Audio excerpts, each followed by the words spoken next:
which is the small, which is a hamlet between Marigot and Wesley. So it was the original youth camp at Londonderry. Londonderry, where Johnson was the director. As well. Yeah, and then there was the St. Mary's Academy unit, there was the Dominican Grammar School unit, and... there were 3 units at that time. There were 3 units, sorry, I said 4, 3 units. Yes. Yeah, and it was just fine. I think, I remember the emblem for the patch for the youth camp was the rooster. You remember that? Yes. Youth camp was a rooster, yes. Yeah, and I remember my first military match where we had the different units. Of course, we had people like Major Richards, Francis Richards. Yeah, he was then a lieutenant or sergeant. He was a lieutenant. He was a sergeant then. Yeah. And you had people like Lieutenant Edmund Robinson. That's right. You had Sergeant Coffey. You had Lieutenant Lester Dorset. No, he was Captain Dorset. Captain Dorset. Yeah, because he went away to England. He came back. You had Lieutenant Ackroyd Bunman. Well, he was in the academy. Yes. Academy. You also had Lieutenant Alan Paul. Oh my God! Yes, these were fun times, and I think. Talking about the cadet corps really steered us into life, Yes. We didn't know where it would end up because we didn't have that information. But now we have the information. And if you look at people who were cadets, they made a lot of strides in life, Yes. I frankly have never met a useless cadet. Let me ask you to stick a pin and let me talk to another cadet who preceded us and who became a major. In fact, he's a senior officer among us. He became a major in the U.S. Army. He became a combat surgeon in the U.S. Army. Sam, tell us about how the cadet corps shaped your life for the better, helped you to get through your biochemistry course with honors in Georgia, and then later to Howard, where you graduated as a distinguished medical doctor. Tell us about that, quickly. Well, it's discipline. It's discipline, pure and simple. And I remember, I don't know, I must have been goofing off or something, and they made me run around the grammar school parade ground with a bunch of rifles on my arm. You're talking about the old Lee Enfield rifle from World War I, World War II? Right. The 303, yes. Yeah.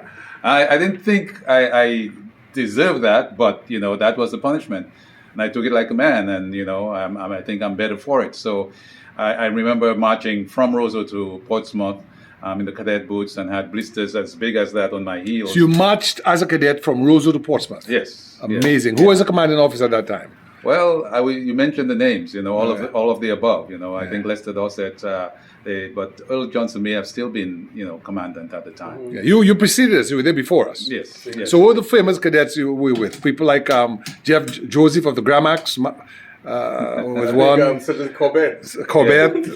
Yes. Well, we marched up, or we jogged up to Montbruce, to the police academy at the time, and Jeff Joe was right next to me, and I was kind of huffing and whizzing, He's looking at me and laughing and saying, that's when you go foul, man. Come on, let's go. And for those who do not know, Jeff Joseph has since passed on, but he was one of the most famous Dominican musicians ever of the group Gramax, which is a combination. He played at the Super Bowl. He played at the Super Bowl in 1983.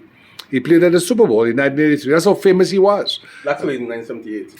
Well, 78? Yeah. Okay, good. But I remember that. That was huge. In Miami. In Miami, yes, that was huge. So, Finn, we're gonna wrap up because I know we have things to do. But I just want to say how happy I am to be here, to be in the dental surgery here in Prince George's County, and to really celebrate and to give thanks to the Almighty God, to our parents, to our teachers, to our community, that we've done our best to make them proud, make our families proud, make our community proud, make our country proud, to not only serve the best interests of our communities here in the United States and our clients and patients and so on, but also to serve the best needs of our country, that it remains a democracy, freedom-loving, liberty-loving country where people have equality of opportunity and they're not discriminated against based on political ideology or the party to which they belong, that they are given the full reign to develop their capacity and for us to be a law-abiding, industrious country. Any final words? Well, again, Gabe, it's always good visiting with Sam, Dr. Sam Christian, and yourself. I think that's my groomsman at my wedding. If there's the 3 of us here, you're the best man, my groomsman. We forgot all about that, Gabe. Yeah, we forgot about that. 3 musketeers. Yes. And of course, we're tiny little fellas also. I think we will agree a lot, and it's, that's it. Well, I'm trying to see if I can do this. Yes, Gabe. And Gabe, we is a Supreme Court lawyer in Washington, D.C., so Anyway, so let's go to the clinic now. Thank you very much. Yeah, Give thanks. yes, On the eve of Thanksgiving, give thanks. Thank you Yes, very man. much. God bless Okay. you.